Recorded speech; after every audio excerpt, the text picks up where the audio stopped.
Hello everyone, welcome to Shivani verse accounting channel.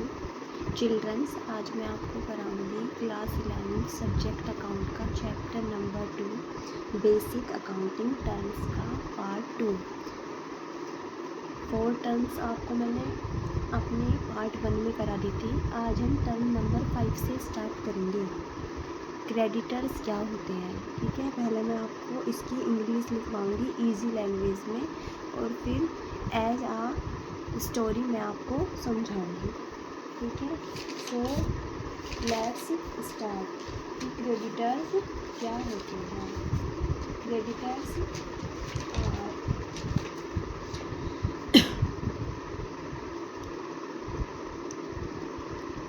Creditors are persons from whom business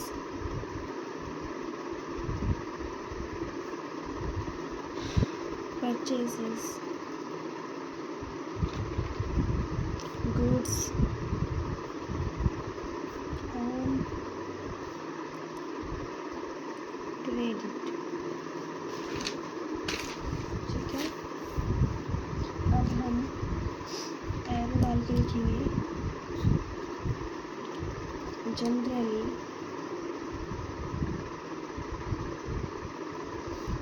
amount is payable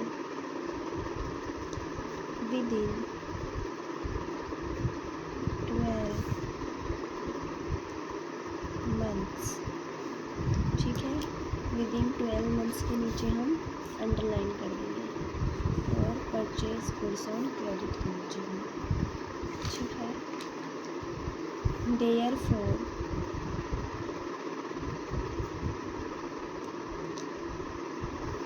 creditors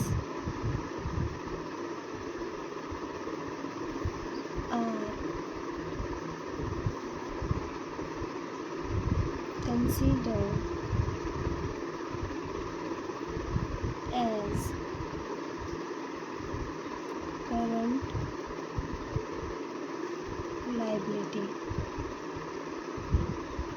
ठीक है। Current liability के ऊपर हम क्या बना देंगे? बादल बना देंगे, ठीक है। एज अ स्टोरी मैं आपको समझाऊंगी कि क्रेडिटर्स क्या होते हैं, ठीक है। जब हम अकाउंटिंग करते हैं तो हम अपने आप को समझते हैं कि हम कौन है, हम बिजनेस हैं, ठीक है। अब क्या किया हमने? गुड्स, ये हो गए हमारे गुड्स। ये गुड्स हमने परचेज़ की, ठीक है, किसी पर्सन से, उसका नाम है नमन, ठीक है। लेकिन हमने नमन से बोला कि भाई आप हमें गुड्स दे दीजिए और अभी हमारे पास पैसे नहीं हैं, मैं आपको पैसे आफ्टर 4 मंथ पेड करूँगी। तो नमन ने बोला कि ठीक है, आप गुड्स ले लीजिए और पैसे आप मुझको आफ्टर 4 मंथ पेड कर देना, ठीक है। तो अब हम इसको 4 मंथ तक, जब तक हम इसके पैसे पेड नहीं करेंगे, हम इसको नमन नहीं बोलेंगे, क्या बोलेंगे? क्रेडिटर। वो पर्सन जिससे हम गुड्स क्रेडिट पर सेल्स करते हैं, क्रेडिट पर परचेज करते हैं, उसको हम क्या बोलते हैं? क्रेडिटर, ठीक है। और हम इसकी अमाउंट विदिन 12 मंथ्स के अंदर पेड कर देते हैं, ठीक है। तो इसलिए 12 मंथ्स के अंदर हम अमाउंट पेड कर देते हैं, तो इसको क्या बोला जाता है? करंट लायबिलिटी, ठीक है। अब हम लिखेंगे next term number 5 debtor.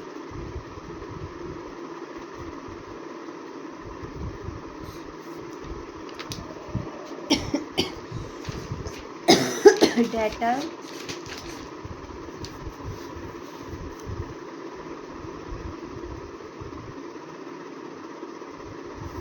is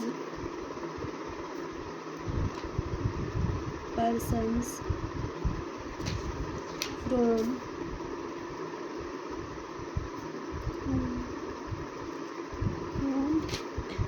money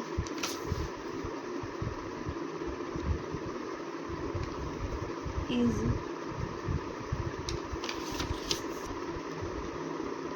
receivable to the business on account of credit sales. ठीक है, एरो डाल के अब हम लिखेंगे generally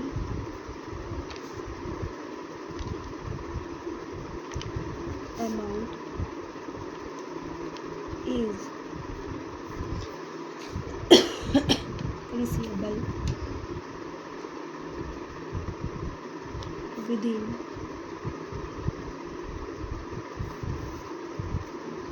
12 months.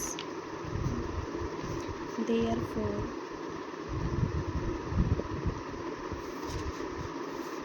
debtor is considered as current assets। ठीक है, अब हम विदिन 12 मंथ्स के नीचे अंडरलाइन कर लेंगे और क्रेडिट सेल के नीचे भी हम अंडरलाइन कर लेंगे। ठीक है, अब एज ए स्टोरी मैं आपको समझाऊंगी। अभी मैंने बोला था जब भी हम अकाउंटिंग करेंगे हम क्या मानेंगे अपने आप को, हम क्या हैं, बिजनेस। ठीक है, अब ये हो गए हमारे गुड्स। ठीक है, अब गुड्स हमने सेल कर दिए, गुड्स हम बिजनेस हैं, हमने गुड्स अपने सेल कर दिए। ठीक है, जिसको हमने सेल करे उसका नाम है रणवीर कपूर। अब हमने अपने गुड्स रणवीर कपूर को सेल कर दिए। अब रणवीर कपूर ने हमसे बोला कि मैम अभी मेरे पास पैसे नहीं है, आप मुझे गुड्स दे दीजिए, मैं आपको पैसे आफ्टर 6 मंथ दूंगा। मैंने बोला ठीक है आप ले जाओ और आफ्टर 6 मंथ आप पैसे पेड कर देना। उन्होंने बोला ठीक है। अब हम 6 मंथ तक इसको रणवीर कपूर नहीं बोलेंगे जब तक कि हमारे पैसे नहीं देगा, हम इसको क्या बोलेंगे, डेटर। क्या बोलेंगे हम इसको, डेटर्स। तो ये जो कहानी मैंने आपको सुनाई है यही मैंने इंग्लिश लिखवाई है यहाँ पे कि डेटर्स कौन होते हैं, जिनको हम क्या सेल करते हैं, गुड्स। ठीक है, क्रेडिट पर। ठीक है, और जनरली अमाउंट इज रिसीवेबल, और वो हमें 12 मंथ्स के अंदर अंदर पैसा दे देते हैं, तो इसलिए उनको क्या बोलते हैं हम, करंट एसेट्स। जब हमें पैसा 12 मंथ के अंदर अंदर मिल जाता है तो एसेट्स तो इसलिए बोलेंगे क्योंकि हमें पैसा मिला, हमारा फ़ायदा हुआ। ठीक है, तो इसलिए ही क्या बोलते हैं उनको, 12 मंथ के अंदर अंदर पैसा हमें मिल गया, तो इसलिए डेटर्स को हम क्या बोलेंगे, करंट एसेट्स। ठीक है, अब टर्म नंबर 7। टर्म नंबर 7 है हमारी एसेट्स। अब एसेट्स क्या होती हैं, assets are the future economic benefit. ठीक है, हमें 3 कीवर्ड याद रखने हैं, फ्यूचर, इकोनॉमिक और बेनिफिट। ठीक है, इसका मतलब है कि कोई भी ऐसी वस्तु, कोई भी ऐसी चीज़ जिससे हमें फ्यूचर में फ़ायदा मिलता है उसको हम क्या बोलते हैं, assets. The right which are owned,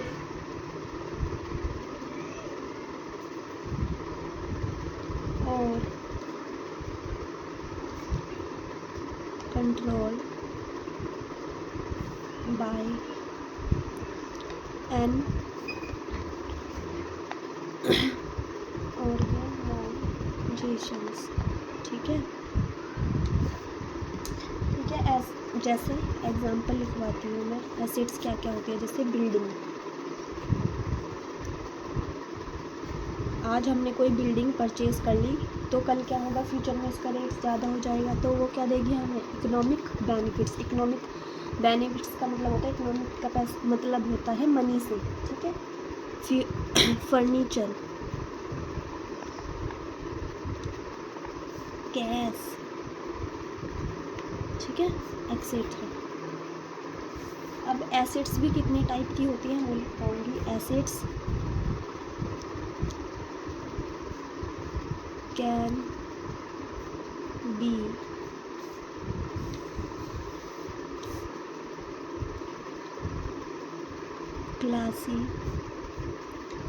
classified into 3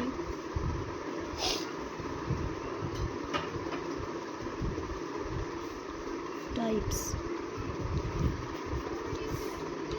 ठीक है, नंबर 1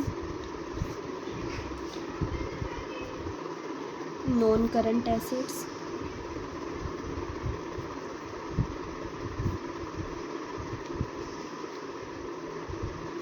नंबर 2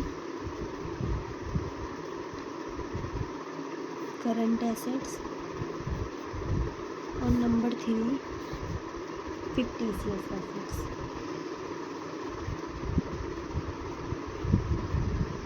fictitious assets। ठीक है, अब सबसे पहले हम लिखेंगे नॉन करंट एसेट्स क्या होती हैं। Number 1 non current assets.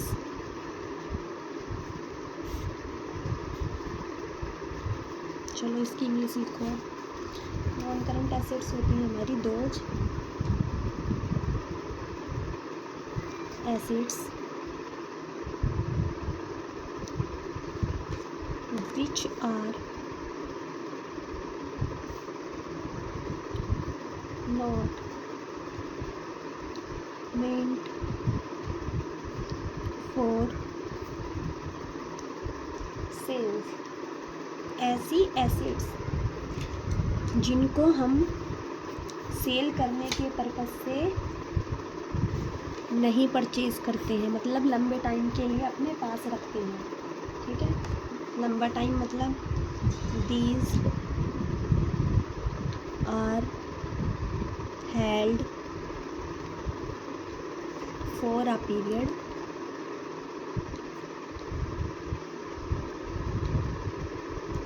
मोर देन 12 मंथ। ठीक है, ऐसी एसेट्स जिनको हम 12 मंथ से ज़्यादा अपने पास रखते हैं। ठीक है, उनको क्या बोलते हैं हम, 12 मंथ से पहले हम उनको सेल नहीं करते। ठीक है, उनको बोलते हैं हम नॉन करंट एसेट्स। ठीक है, इसका एग्जांपल भी लिखवाऊंगी मैं अभी आपको। ठीक है, इसके एग्जांपल है like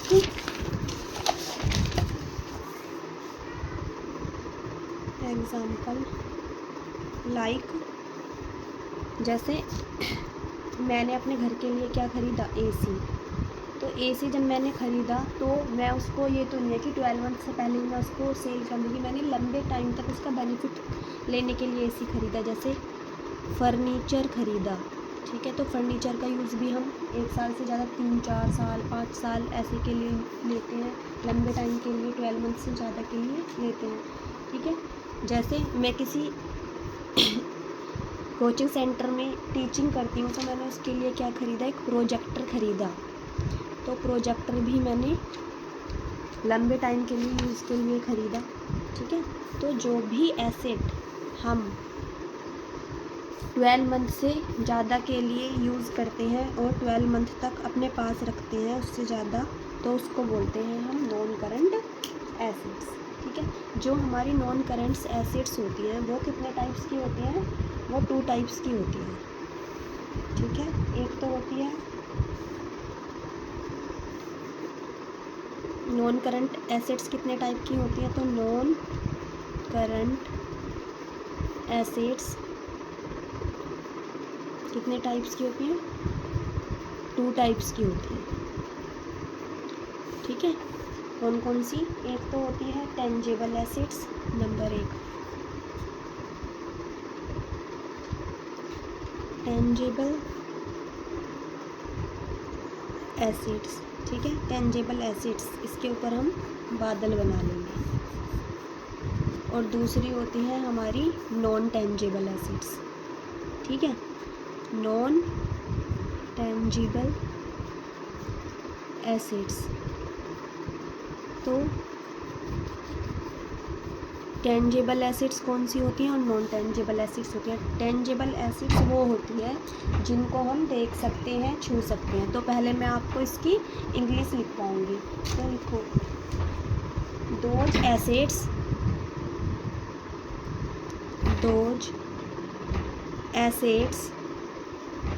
which can seen or touch। ठीक है, जिनको हम देख सकते हैं और छू सकते हैं। एग्जाम्पल के लिए that is they have physical existence. ठीक है, जो फिजिकल एक्सिस्टेंस रखती हैं उनको बोलते हैं हम टेंजिबल एसिड्स। ठीक है, जिनको हम देख सकते हैं और छू सकते हैं उनको बोलते हैं हम क्या? टेंजिबल एसिड्स, और उनका कुछ फिजिकल एक्सिस्टेंस होता है। ठीक है, अब होती है हमारी नंबर 2 नॉन टेंजेबल एसिड्स। तो नॉन टेंजेबल एसिड्स क्या होती हैं? जिनको हम देख नहीं सकते और छू नहीं सकते। यही मैं इंग्लिश लिखवाऊंगी आपको। Those acids which can not seen or touch, that is they have not physical existence।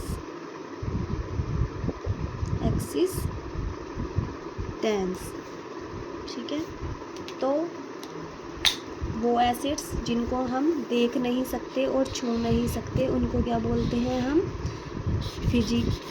उनको हम बोलते हैं टेंजिबल एसिड्स, और उनका कोई फिजिकल एक्सिस्टेंस नहीं होता है। ठीक है, जैसे एग्जांपल लिखवाऊंगी मैं आपको। जैसे क्या हो गया एग्जांपल? किसको नहीं देख सकते हम? गुडविल। ठीक है, trademark.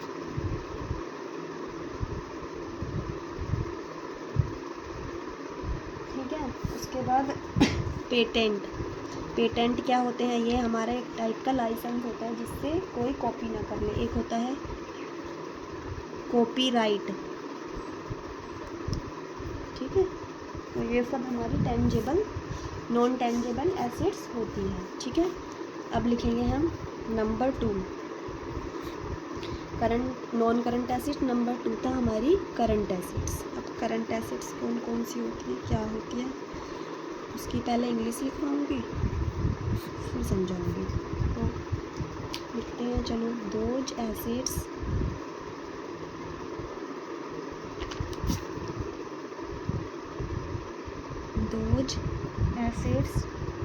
which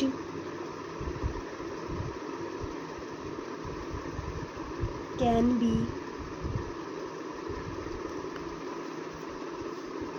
easily converted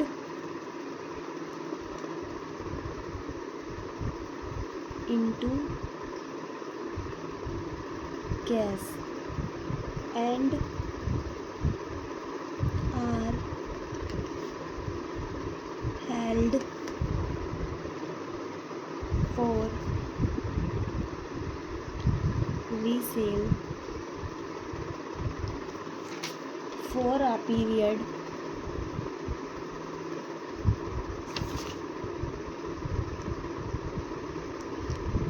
less than 12 months। ठीक है, तो करंट एसेट्स किनको बोलते हैं हम, जिनको हम इजीली किस में कन्वर्ट कर सकते हैं, कैश में। ठीक है, इजीली हम उनको कैश में कन्वर्ट कर सकते हैं और उनका जो टाइमिंग होता है अपने पास रखने का वो कितना होता है, 12 मंथ से कम हम अपने पास उनको रखते हैं, वो होती हैं हमारी करंट एसेट्स। ठीक है, तो मैं आपको एज अ एग्जाम्पल अभी थोड़ा इसके बारे में थोड़ा समझाऊंगी।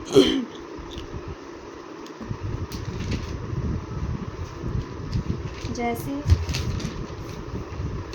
एग्जाम्पल, ठीक है,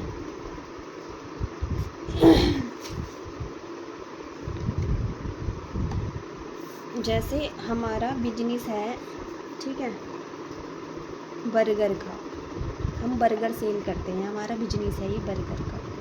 तो बर्गर हम क्या करते हैं, डेली सेल कर देते हैं। ठीक है, ख़राब हो जाएंगे। या फिर जैसे मिल्क का बिजनेस होता है, डेली सेल कर देते हैं, अपने पास नहीं रखते। ठीक है, ये एग्जाम्पल के लिए ओनली मैं समझा रही हूँ। ठीक है, तो ये 12 मंथ से कम रखे हमने अपने पास। जैसे स्टॉक होता है, स्टॉक को ही क्या बोलते हैं हम, गुड्स, स्टॉक। ठीक है, जो भी हम सामान बेचते या ख़रीदते हैं, माल, उसको हम इंग्लिश में क्या बोलते हैं, सॉरी अकाउंटिंग की लैंग्वेज में हम इसको स्टॉक बोलते हैं या गुड्स बोलते हैं। जैसे हमारा हो गया स्टॉक, बैंक बैलेंस। ठीक है, और इन्हें 12 मंथ से ज़्यादा हम अपने पास नहीं रख सकते। ठीक है, और वही मैंने बता ही दिया कि जैसे हम बर्गर का बिजनेस कर रहे हैं तो हम उसको 12 मंथ से ज़्यादा अपने पास तो रखेंगे नहीं, हम डेली बर्गर बना रहे हैं और डेली सेल कर रहे हैं। तो ये कौन सी एसेट्स हो गई हमारी, करंट एसेट्स। करंट एसेट्स क्या होती हैं, वो होती हैं जिनको हम इजीली कैश में कन्वर्ट कर लेते हैं, उनको रीसेल भी कर सकते हैं हम, और जिनको हम 12 मंथ से कम अपने पास रखते हैं। Third C point. अब नंबर 3 कौन सी होती हैं, फिक्टिशियस एसेट्स। अब फिक्टिशियस एसेट्स क्या होती हैं, ठीक है, पहले इसकी इंग्लिश लिखाऊंगी फिर समझाऊंगी। ठीक है, फिक्टिशियस एसेट्स, तो दीज आर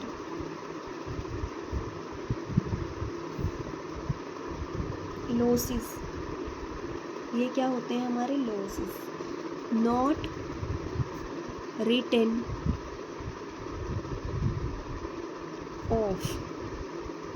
ठीक है, इसमें ये क्या है, कीवर्ड है, इसको आप रट लीजिए, इतना भी आप एग्जाम में लिख के आ जाओगे तो आपका काम हो जाएगा।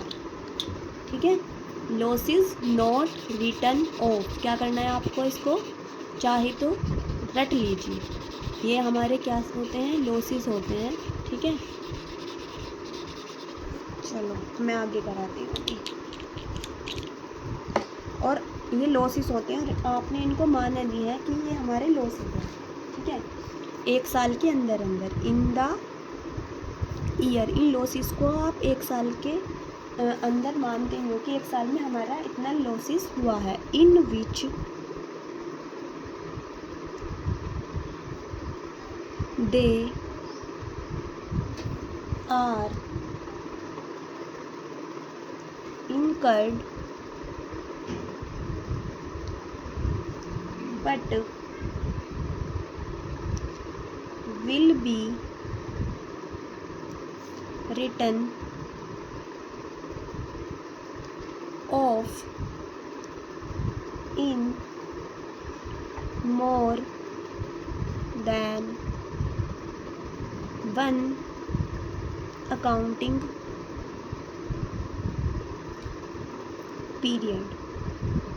ठीक है, ये हमारा एक तरीके का लॉस होता है। ठीक है, लेकिन हम इसको लॉस मानते नहीं हैं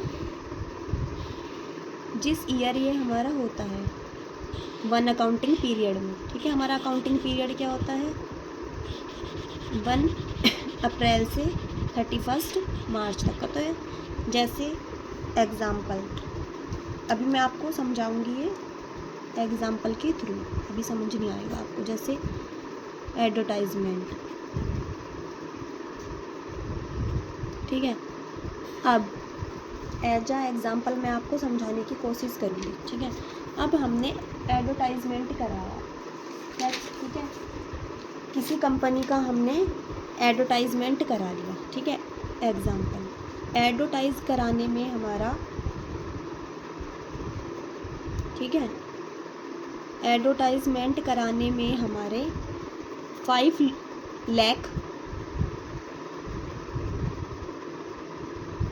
रुपीज़ हमारे क्या हुए, एक्सपेंसेस हुआ। ठीक है, जो हमने एडवर्टाइजमेंट कराया तो ये हमारा एक्सपेंसेस ही माना जाएगा।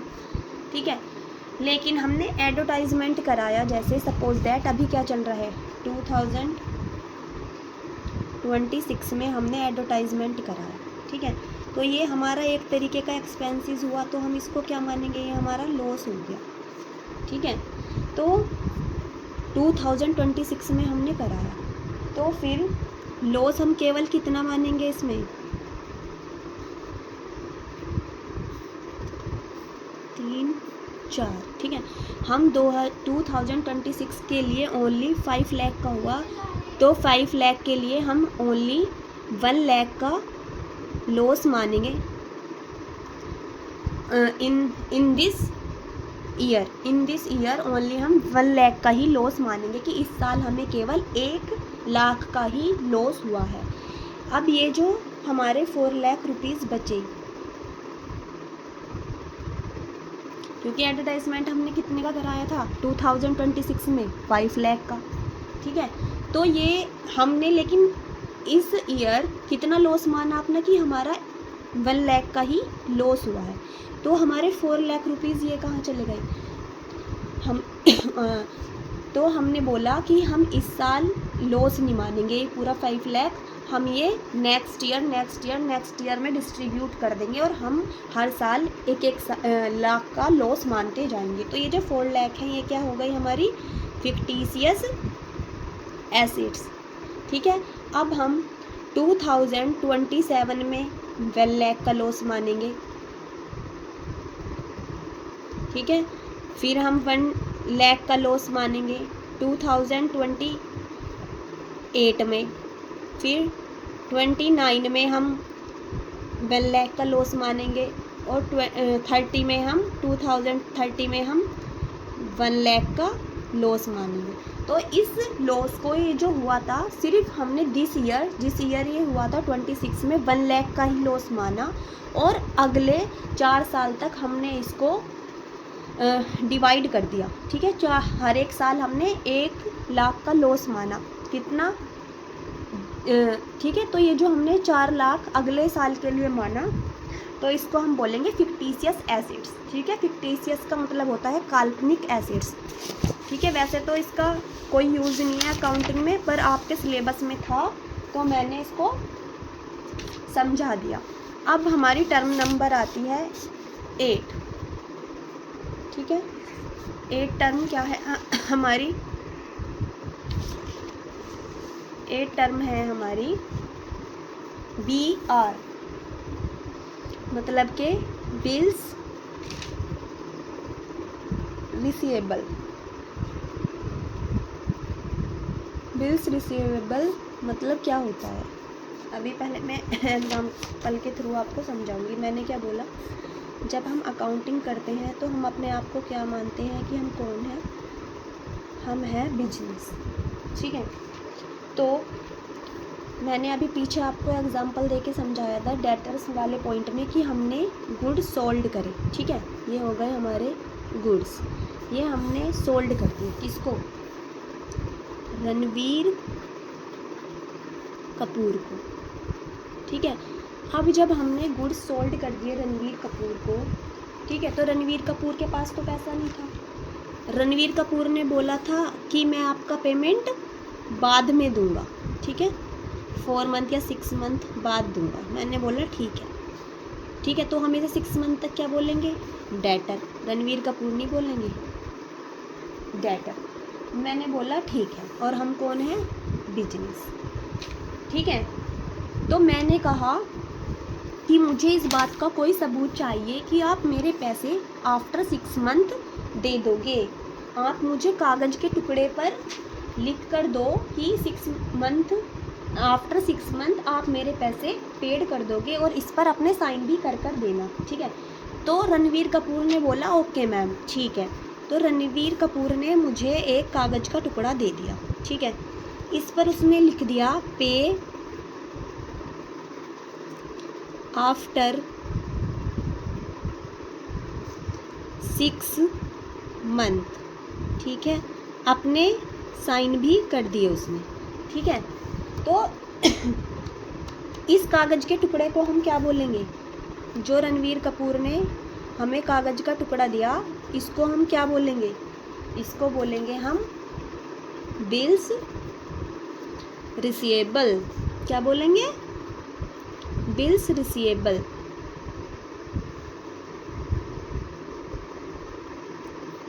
ठीक है। इसे हम कागज़ का टुकड़ा नहीं बोलेंगे, क्या बोलेंगे, बिल्स रिसीवेबल, ठीक है।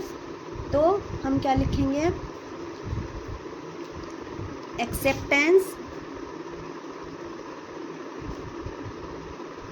एक्सेप्टेंस मतलब कागज़ का टुकड़ा मिल गया, रिसीव्ड मिल गया, फ्रॉम कौन है, रणवीर कपूर, डेटर, कि डेटर से हमें कागज़ का टुकड़ा मिल गया। इसे बोलते हैं हम बिल्स रिसीवेबल, ठीक है।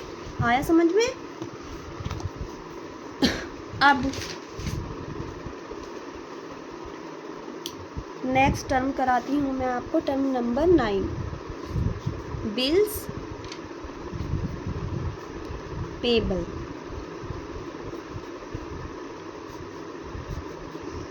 अब बिल्स पेएबल क्या होता है, ठीक है। अब मैंने आपको एक स्टोरी समझाई थी कि हम कौन हैं, बिजनेस, ठीक है। ये क्या है, गुड्स, ठीक है। तो हमने गुड्स जो है परचेज किए, पीछे भी समझाया था मैंने कौन से, किससे, नमन भाई से। जब हमने नमन भाई से गुड्स परचेज करे तो हमने बोला नमन भाई अभी हमारे पास पैसे नहीं है, आप मुझे गुड्स दे दीजिए और मैं आपको पैसे आफ्टर 4 मंथ दूंगी। तो नमन भाई ने बोला कि ठीक है, आप मुझे 4 मंथ, आफ्टर 4 मंथ पैसे दे देना, आप गुड्स ले लीजिए। मैंने बोला ओके। फिर नमन भाई ने मेरे से बोला कि मैम आप मुझे कोई सबूत दीजिए कि आप मेरे पैसे 4 मंथ बाद लौटा दोगी, ठीक है। तो मैंने बोला कि ठीक है, आप मुझे कागज़ के टुकड़े पर लिख कर दो कि आप 4 मंथ बाद मेरे पैसे लौटा दोगी और मुझे साइन भी करके दो। मैंने बोला ठीक है। तो फिर मैंने क्या किया, मैंने एक कागज़ का टुकड़ा लिया, फिर मैंने उस पर लिखा पेबल, ठीक है, आफ्टर 4 मंथ, और मैंने उस पर अपने सिग्नेचर भी कर दिए, ठीक है। तो इसका मतलब, इसको बोलते हैं बिल्स पेबल, कि जब हम गुड्स क्रेडिट पर ख़रीदते हैं तो क्रेडिटर हमसे क्या लेता है, एक सबूत के रूप में कागज़ पर लिखवा कर लेता है कि आप मेरे पैसे लौटा दोगे, ठीक है। उसको बोलते हैं हम बिल्स पेबल। ठीक है, अब इसकी थोड़ी सी मैं इंग्लिश लिखवा देती हूँ, जैसे एक्सेप्टेंस मतलब कागज का टुकड़ा, गिवन दे दिया टू क्रेडिटर। अब नमन को हम क्या कहेंगे, हमने इससे गुड्स सोल्ड किया है तो क्रेडिट पर, हम इसको नमन नहीं बोलेंगे। जब हम किसी से गुड्स सोल्ड करते हैं, सॉरी गुड्स परचेज करते हैं क्रेडिट पर, तो हम उसको क्या बोलते हैं, क्रेडिटर। ठीक है, जब तक हम इसको पेमेंट पेड नहीं करेंगे तो हम इसको नमन नहीं बुलाएंगे, हम इसको बुलाएंगे 4 मंथ तक क्रेडिटर, क्योंकि हमने इससे क्या किया है, गुड्स परचेज किया है क्रेडिट पर। एक बार और मैं आपको रिवाइज करा देती हूँ, जिससे हम गुड्स परचेज करते हैं ऑन क्रेडिट पर, क्रेडिट मतलब उधारी पर, उसको बोलते हैं क्रेडिटर। और जिसको हम गुड्स सोल्ड करते हैं क्रेडिट पर, ठीक है, कि वो हमारे पैसे बाद में देगा, हमने उधार उसको गुड्स सोल्ड कर दिया, उसको बोलते हैं debtor. Thank you so much. आज का वीडियो लेक्चर यहीं ख़त्म होता है। अगर आपको मेरा वीडियो अच्छा लगा हो तो please like, shares and comment.